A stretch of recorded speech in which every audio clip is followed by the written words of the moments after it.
Is The Batman my least favorite Batman movie? No. Is it my favorite Batman movie? Also no. Take a look.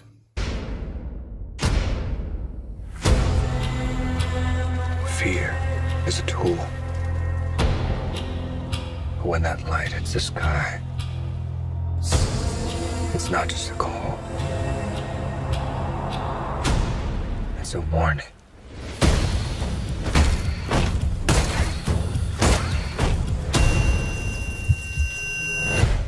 So, Matt Reeves gives us a new take on the character, like we've never seen before.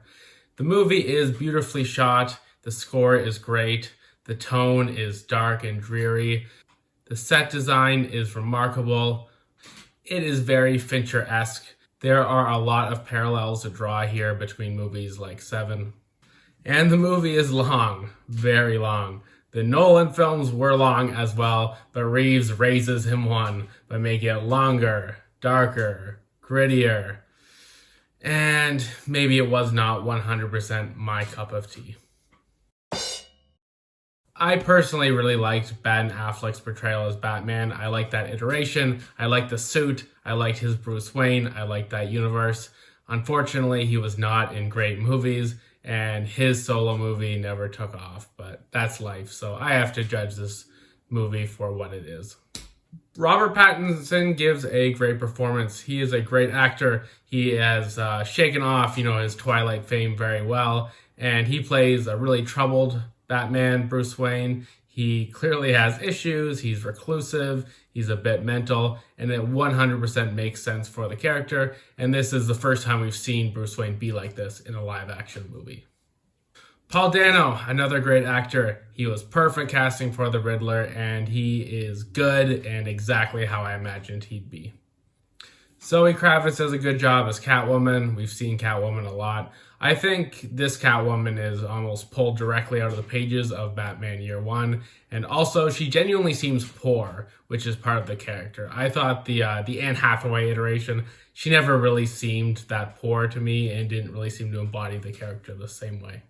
Colin Farrell, yeah, he's in this movie. He literally disappeared into the role. One of my biggest issues with this movie is it's clearly a starting point and it has the threads for later movies. It is clearly a first incarnation, so someone like the Penguin doesn't really have that much to do in this movie, but Colin Farrell gave a great performance.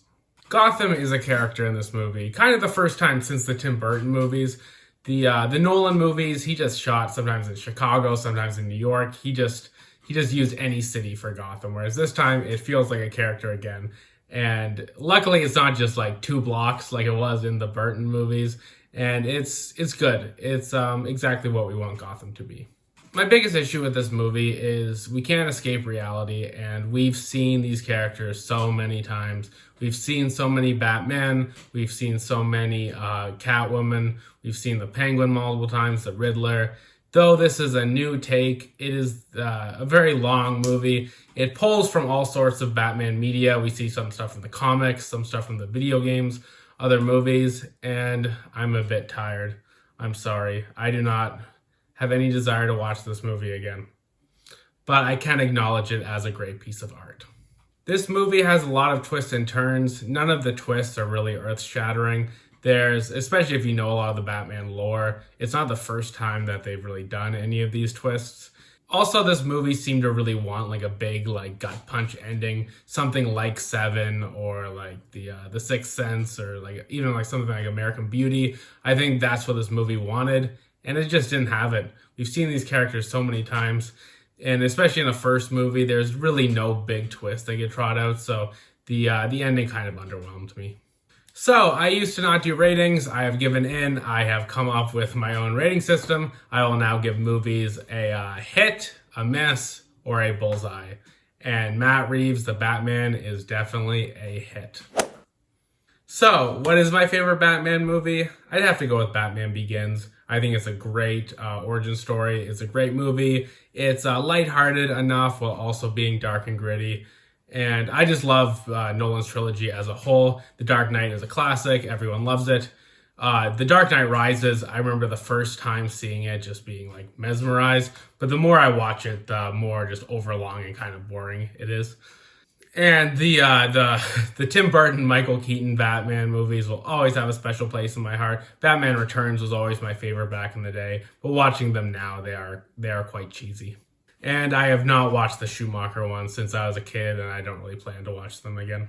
I have a brief spoiler section here. Click off if you have not seen this movie, and you have been warned.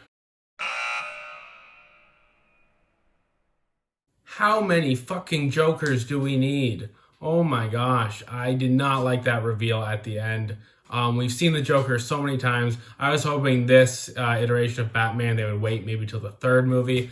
I was personally hoping maybe that they could work Joaquin Phoenix's Joker into it. I know it doesn't make sense with fucking timelines and stuff, but I think after Spider-Man No Way Home, I think you can pretty much do anything. You could just have Joaquin Phoenix in the movie playing that Joker and not explain it. And the whole Thomas Wayne thing being crooked, I remember that from the Telltale games. I'm not sure if it's somewhere else in media, but you guys can tell me below if it is.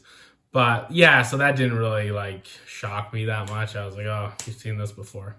But that is everything. So tell me whether you like the Batman. You can tell me your favorite Batman movie. You can rate, subscribe, all the rest of it. And thank you. See ya.